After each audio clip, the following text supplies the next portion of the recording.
Daily রান্নাঘরে আপনাদের সকলকে স্বাগত জানাই। আজকে আমি দুপুরে কী রান্না করছি চলুন একটু শেয়ার করে নিই। মুগ আর মসুর ডাল মিলিয়ে আমি 150 গ্রাম ডাল নিয়ে 2-3টে সিটি লাগিয়ে নেব।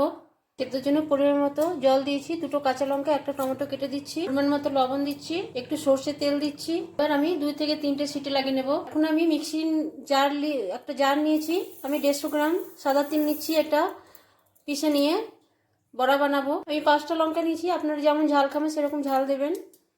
তিল আমি বাটনা করে নিয়েছি, আমি কুচনো পেঁয়াজ দিচ্ছি, স্বাদ মতো লবণ দিলাম। বেগুন ভর্তা তৈরি করব, তার জন্য 2টো বেগুন 2টো টমেটো নিয়েছি। ভাত বসিয়ে দিয়েছি, ভাত রান্না হচ্ছে এখন। রান্না কমপ্লিট হয়ে গেছে, এবার আমি পরিবেশন করছি। নিয়েছি বাটি চাপিয়ে ভাত, একটা কাঁচা লঙ্কা, একটু লেবু, একটু লবণ, স্যালাডে নিয়েছি পেঁয়াজ, গাজর,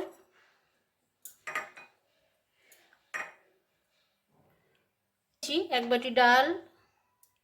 ডালের সঙ্গে খাওয়ার জন্য আমি তিলের বড়া তৈরি করেছি, আর আছে বেগুন ভর্তা।